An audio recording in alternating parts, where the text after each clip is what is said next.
à l'ère des infos pertinents, monde entier, je ne fais que mon analyse. Ou ka compagnie inflène état, ou ka compagnie inflène, mon baganga jamana sanu beta, a flène, ou compagnie inflène, voilà. Ou ka compagnie canadienne inflène, la femme. Rubex, Rubex c'est le même Mali de là, ou quel baganga jamana sanu beta, gouvernement ba kalama, depuis 1985, ante fouille sur un jamana fouille là. Nous les jamana jola ou de ya. C'est des voleurs, des manipulateurs réunis.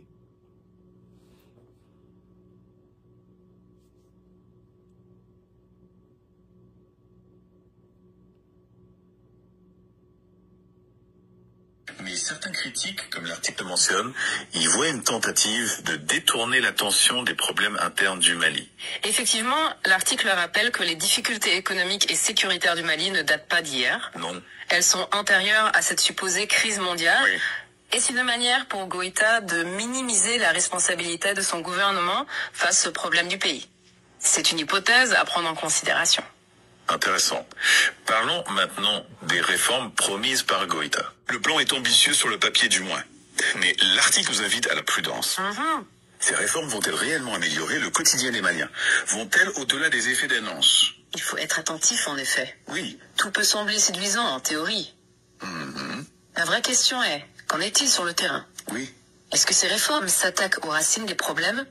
Ou bien s'agit-il de solutions superficielles, de simples pansements sur une plaie profonde? Et en parlant de concret, passons à la sécurité. Oui, allons-y. Goïta met en avant des victoires contre le terrorisme, neutralisation de chefs opérations spéciales à Kidal, encourageant à première vue.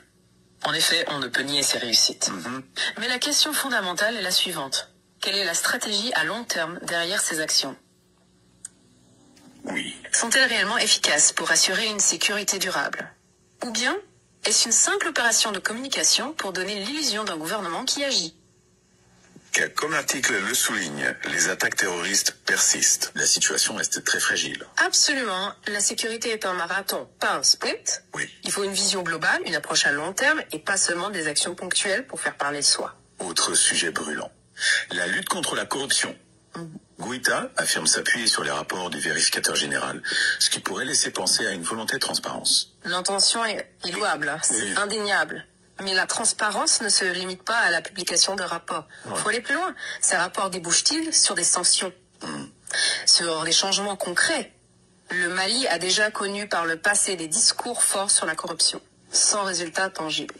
Goïta, réforme ou propagande? L'avenir du Mali en jeu pose d'ailleurs la question centrale. Oui. Cette lutte contre la corruption est-elle sincère? Oui. Ou n'est-elle qu'une manœuvre pour détourner l'attention d'autres problèmes plus profonds? Difficile de répondre avec certitude pour l'instant. Seul le temps nous dira si Goïta est réellement déterminé à éradiquer ce fléau qui gangrène le pays. Venons-en maintenant à l'économie. Goïta même, il est bandit. Voilà. Le bilan est catastrophe. Goïta se félicite de l'ouverture de la mine de lithium de Goulam-Minan, une opportunité économique majeure pour le Mali. Le lithium est une ressource précieuse, en effet. Oui. Mais la question, encore une fois, est qui aura, à qui profite cette richesse? Oui. Est-ce que les Maliens vont en bénéficier réellement? Ou est-ce que les profits vont surtout aller aux multinationales et à une élite corrompue? C'est un sujet sensible qui mérite d'être approfondi. Voilà. Ouais, gagné. Il faut seulement nationaliser nos ressources. Mais on sait qu'à parce que c'est des bandits. Voilà. Ou boka moro, mamoulma kala, kuluta ou kouloula, ka essayer ka moro, et là moulou, yofumia. Et vraiment, ça ne va pas. Notre pays va mal. Mali on kuma en surani. Anga jamana ben dilsugu de bolo ka mara, du surtout kono, ou te maluya, c'est des traites.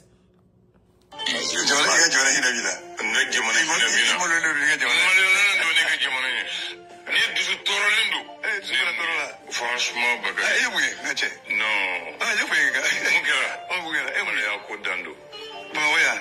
Malibela. Ali faso de nyuma. Malia de Karabaka. Malien. Ankara bisele nyebe. Inyebe ban ko yamuke. Mo odnye mala amayira malo. Ah Bakari. Ce que j'ai vu hier, je dis deux choses. J'ai jamais eu mal qu'aujourd'hui. D'accord. C'est que les gens, moi, je n'ai pas compris. Choguel a fait un discours d'1 heure de temps. Il a dit de bonnes choses et de belles choses.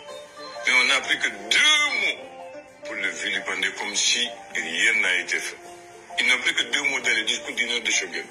Parce que les mots qui les arrangent. Mais c'est pas ça quand je dis honte. Quand je vois à la télévision malienne, notre télévision, service du public, Bakar. Le Premier ministre Choguel encore est Premier ministre, c'est une institution de l'État. Parce que la primature, c'est une institution de l'État du Mali, comme la présidence, c'est une institution. Le président n'a pas démis le Premier ministre.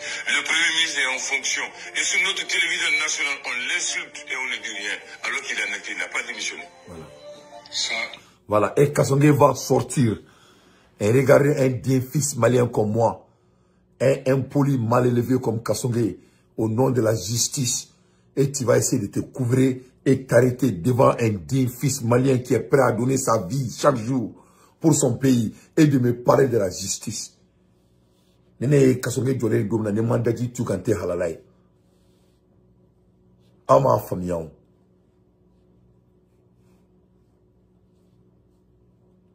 Malien do ma bane. Hein? Et son la justice ko kuma bi dakono. Un bandit fantandin. Fantandin mana hera soldron abe ni na hera ko. Un poli mal élevé. Mon gars sur la radio sur la télévision sur la ema boy kalama ema boy kalama kemini joki be justice fo mo nyana ala tim ya un bandit le justice des putschistes et bien manana kan me fo nyana espèce d'enfoiré là faut te taire.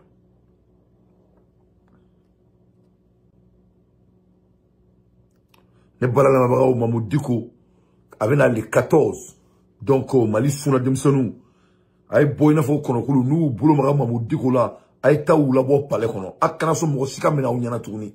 Il faut pas leur donner l'autonomie de arrêter quiconque. Ils sont pas légitimes. Voilà, ça c'est très très important. Ils sont pas légitimes, ils sont pas légitimes, ils sont pas légitimes. Ils n'arrivent pas à prendre soin de notre population. Ils sont pas légitimes. Voilà, ou quand fanga bana, ils sont pas légitimes. Voilà, c'est des bandits. Que cela soit très clair. Voilà, ils sont pas légitimes. Que cela soit très clair. Voilà, bandits de dos, ou Youssigi Fangala Djagouadi, mais ils sont pas légitimes. Voilà. Il faut que cela soit très clair. Légitimité qui c'est clé à tout là. Voilà. Il n'arrive rien à faire dans le pays. Tout le monde est baby Kongolokan. Voilà. Légitimité tout là. Amola Herminane Balana Mabaraou. Nouvelle de Moloka Oma. Aka Bandiakan. Avec sa famille. Ibaron. Adorni Dobe. On a bandité Dierono. Yefomouya. Oui, arnaqueur.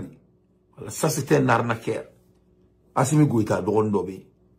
Yefomouya. Assimi Goïta Junior. Alébé.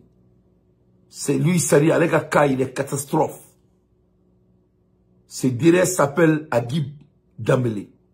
Surnom Junior. Agib Dambélé, ou balé ou le code Junior. Ngache, allez, Assimi Goïta, Balmakedi. Massami, allez, Nintia, il est bandit. Junior est non seulement un cousin de Assimi.